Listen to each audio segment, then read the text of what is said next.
Namo Buddhaya. In Buddhism, there is a practice called Sila. Sila is the way of self-discipline and moral conduct and virtuous behavior. So let's talk about Sila from this video. So fundamentally, all Buddhists practice 5 precepts. These 5 precepts are abstaining from killing beings, abstaining from stealing, abstaining from sexual misconduct, abstaining from telling lies, and abstaining from using intoxicating drinks and drugs. So these are the 5 precepts that all laymen and laywomen practice. And on Poya days or full moon Poya days and full moon days, which is a special day for all Buddhists, they practice 8 precepts. And for a novice monk or a junior monk, they get 10 precepts to practice. And for a senior monk or a higher ordained monk, they have 227 precepts to practice.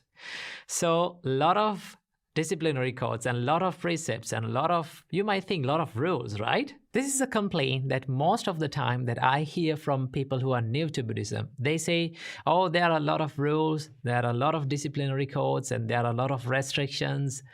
It kind of steals my freedom. But here's the thing. Buddhist precepts are not meant to be rules. They are not rules. They are self-disciplinary virtues that Buddha introduced to practice to keep the mind out of regret and to keep the mind more wholesome, to bring the mind to a more wholesome state.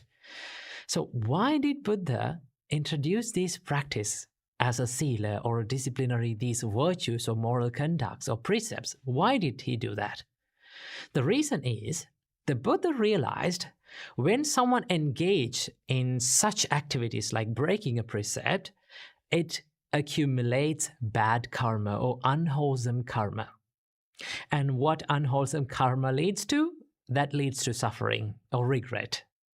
For an example, if someone kills animals or kill living beings, that needs to, he must create a lot of unwholesome intentions like violence, cruelty, and harmful thoughts, right? So these thoughts will lead to harmful results or suffering.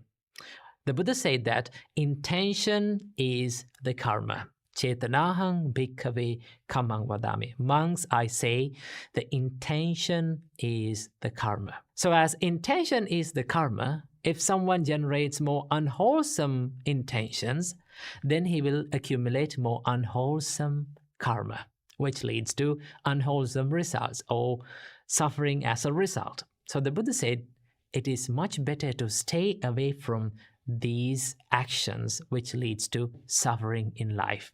And that is why Buddha introduced Sila as a practice to be disciplined from your body and from your words, to live a life of less regret, right? So most of the time, people, when they commit or when they do these such offenses, or I would say when they do such unwholesome actions, what is the final result? It leads to the regret, right? They think like, oh, I shouldn't have done that. Maybe after a long time, they will think like, I shouldn't have done that. To stay away from that regret, to stay away from your mind complaining to yourself that you're a bad person, you did this bad thing, to stay away from that, the Buddha said, be disciplined. Live a life of self-discipline or live a virtuous life. That is why Buddha introduced these precepts as Sila. And also remember that if someone breaks such a precept, there is not a person or there is not any God who is going to punish that person. Buddha is not coming to punish you, okay? So if someone breaks the precepts, the Buddha introduced a way to make it correct, okay? If you did a mistake, the Buddha said that it is okay to do mistakes. Mistakes can happen, but you have to correct that mistake. Understand that mistake as a mistake, okay?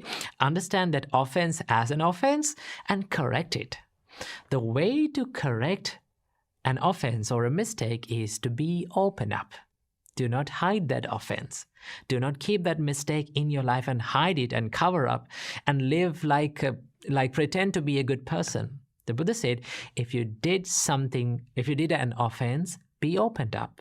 Tell it to a wise person who can understand you and who can forgive you. Tell it to that person and free your mind.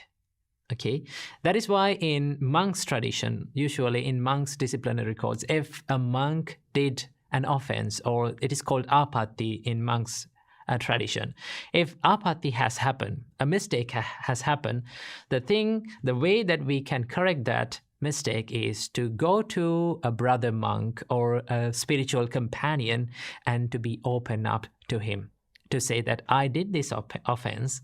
This mistake has happened within me, so I'm going to correct it. I'm trying my best to protect and to be disciplined hereafter. And that is the way that we correct our mistakes. So you may be wondering, what is the use of practicing Sila or being disciplined? So in Kimmattha Sutta, the Buddha explained this to Venerable Ananda. Venerable Ananda asked from the Buddha, Bhante, what is the purpose and benefit of wholesome, virtuous behavior, which is Sila? The Buddha says, Ananda, the purpose and benefit of wholesome, virtuous behavior is non-regret. By practicing Sila, it leads to non-regret. And what is the purpose and benefit of non-regret? The purpose and benefit of non-regret is joy. And what is the purpose and benefit of joy? The purpose and benefit of joy is rapture, is more spiritual pleasure. And what is the purpose and benefit of rapture? The purpose and benefit of rapture is tranquility. And what is the purpose and benefit of tranquility? The purpose and benefit of tranquility is pleasure. And what is the purpose and benefit of pleasure? The purpose and benefit of pleasure is concentration.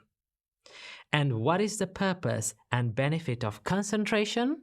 The purpose and benefit of concentration is the knowledge and vision of things as they are, the realization of reality. And what, Bhante, is purpose and benefit of the knowledge and vision of the things as they are? The purpose and benefit of knowledge and vision of things as they are is disenchantment and dispassion. And what is the purpose and benefit of disenchantment and dispassion? The purpose and benefit of disenchantment and dispassion is the knowledge and vision of liberation. So the whole practice, whole steps leads to the liberation.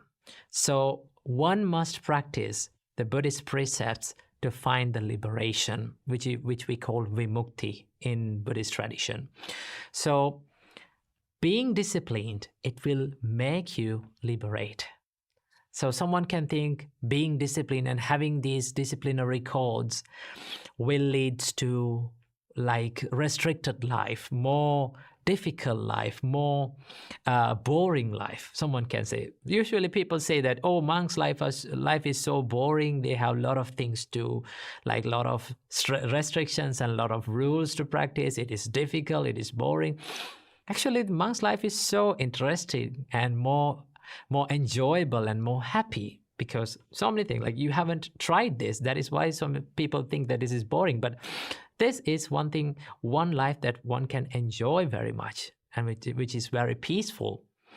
So always remember, by being disciplined, you can free your mind. And that is why we believe that discipline leads to the freedom. So that is why in Buddhism, it is practiced the Sila or the self-discipline. So this is a little information about Sila or the practice of self-discipline in Buddhism. So I hope you got some idea about this. So let's meet in the next video. Namo Buddhaya.